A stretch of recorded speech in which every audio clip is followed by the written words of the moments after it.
네, 보신 대로 전국적으로 연일 폭염이 지속이 되면서 온열 질환 환자 지금 급증하고 있는 상황입니다. 네, 관련 내용 맹소영 기상 칼럼니스트와 함께 자세히 짚어보도록 하겠습니다. 안녕하십니까? 네, 안녕하세요. 자, 요즘 뭐 온난화 시대가 아니라 뭐 열 시대다 뭐 이런 얘기도 하고 있지 않습니까? 너무 살인적인 수준이에요. 기온 상승 원인 뭐라고 보십니까? 이제 본격적인 더위가 시작이 됐다고 봐야겠죠. 결국에는 장마가 끝났다고 하는 것은 이제는 대륙의 중심을 둔 덥고 습한 공기가 한반도를 덮었다는 건데요.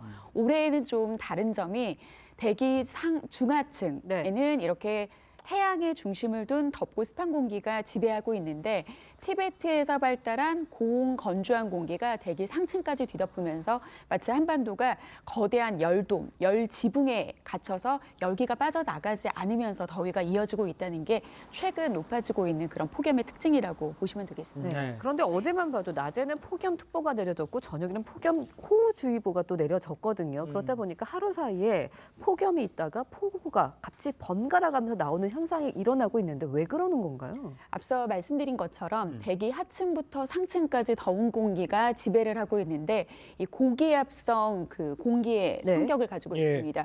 고기압의 영향권에서 맑은 날씨가 이어지게 되면은 여기에 추가적으로 일사로 인해서 기온이 또다시 상승하게 되는 효과까지 더해지게 되는데요.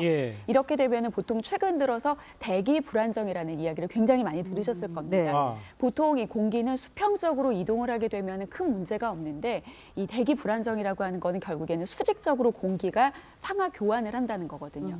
그러니까 덥고 더운 공기는 상승하게 됩니다. 상승하게 되면 기존에 있었던 공기는 다시 내려오게 되고 그리고 지금 한반도 상공에는 영하 6도 정도의 공기가 위치하고 있기 때문에 상하 간의 기온차가 크게 벌어지면 벌어질수록 어제와 같이 굉장히 강도 높은 집중호우성의 폭우가 쏟아질 가능성이 굉장히 높은데요. 이렇게 비가 내릴 수 있는 조건과 함께 앞서 말씀드린 것처럼 이미 한반도는 덥고 습한 공기로 가득 차 있기 때문에 폭염과 이렇게 호우가 같이 동시에 일어날 수 있는 겁니다. 아까 유지연 앵커도 언급을 했습니다만 그 비가 내리는데 이게 비가 와도 이 더위가 가시질 않아요. 그리고 더 습해지면서 더 더워지는 거. 이런 건 왜 그런 겁니까? 보통 우리가 더우면 찬물을 좀 끼얹어 주면 시원해지기 마련이죠. 이 찬물이 증발하는 과정에서 주변에 열기를 가져가는데 이번에 내리는 비 같은 경우에는 좀 따뜻한 비라고 좀 보시면 될 것 같습니다. 이 굉장히 많은 양의 비가 떨어지긴 했습니다. 물론 비가 쏟아지고 난 다음에는 기온이 잠시 떨어지기는 하지만 워낙 덥기 때문에 빠르게 기온이 오르면서 오히려 습도만 높게 만들어서 그러니까 똑같은 기온에다가 습도가 60%면 비가 오고 난 뒤에는 80~90%까지 습도를 올려놓거든요. 그러면 같은 기온이더라도 우리가 느끼는 체감 더위는 훨씬 더 높아지게 됩니다. 그렇기 때문에 더 폭염의 그런 강도는 더 강해지는 거죠. 네, 걱정되는 점이 폭염과 폭우가 교차된 날씨가 이제 올 여름부터 이렇게 전형적으로 자리를 잡지 않을까라는 걱정도 되는데 어떻게 전망하시나요? 그렇죠. 이제는 이제 장마철에는 보통 이제 여름을 대표하는 비가 내린다고 하고 장마가 끝나고 나면 이제 무더위가 시작이다라고 생각을 했던 것도 옛일입니다. 1970년대부터 장마가 끝나고 난 다음부터의 8월 강수가 증가하는 추세를 보였거든요. 그런데 최근 30년의 통계 자료를 보면은 그래도 7월 달에 장마철의 전 강수량이 8월 달의 강수량보다 많습니다. 그런데 최근 10년 사이의 통계로 좀 줄여나가 보면은 7월 달의 강수보다 8월 달의 강수량이 늘어난 추세거든요. 그러니까 지난해에 서울시 동작구에 많은 양의 비를 퍼부었던 그런 시간당 140mm가 넘는 양의 폭우가 쏟아졌을 때도 그때도 장마철이 아니었던 8월 달의 강수거든요. 앞서 말씀드린 것처럼 갑작스럽게 만들어진 폭우와 같은 소낙성 비와 함께 이제는 태풍도 7월과 8월에는 많이 발생하는 시기거든요. 이런 2차 우기가 시작됐기 때문에 앞으로 남은 8월 동안, 남은 여름 동안에도 폭우와 폭염이 동시에 일어날 가능성 굉장히 높습니다. 자, 그런데 이제 폭염이 이어지면서 아까 리포트에서도 이제 언급이 됐어요. 온열 질환 추정 환자 사망자 수 12명. 이 정도 수준이면 굉장히 많은 겁니까? 어떻습니까? 최근 들어서 최근 10년 동안 평균적인 연평균 온열 질환자를 살펴보면 1,689명 정도가 됩니다. 그러니까 지금 이제 계속해서 아무래도 폭염이 시작이 됐기 때문에 계속해서 폭염으로 인한 온열 질환자 수가 늘어나는 건 너무나도 당연한 건데요. 이 문제는 장마가 끝난 26일부터 급격하게 증가를 했다라는 점을 조금 주목해서 볼 일이겠죠.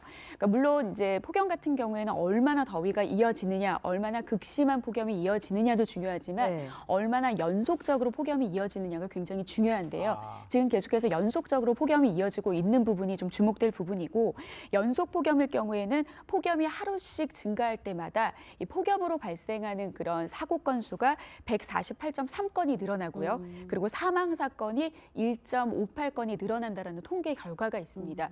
앞서 맨 처음에 말씀드린 것처럼 이렇게 지금 한반도가 거대한 상, 중, 하층의 거대한 뜨거운 열기가 사실 이거를 무너뜨릴 수 있을 만한 거는 태풍급이거든요. 그래서 한번 이 조직을 흔들어 놔서 예. 폭염의 강도를 좀 약하게 하기 이전까지는 이 강도가 계속해서 이어진다라고 하면 이것은 폭염의 강도도 강도지만 연속성도 높아지기 때문에 굉장히 위험한 상황을 초래할 수도 있겠습니다. 네, 앞서서도 말씀해 주셨지만 태풍이 7, 8월에 많이 발생할 수 있다 이런 말씀해 주셨는데 네. 북상하고 있는 제6호 태풍 카눈 어떤 영향을 줄까요?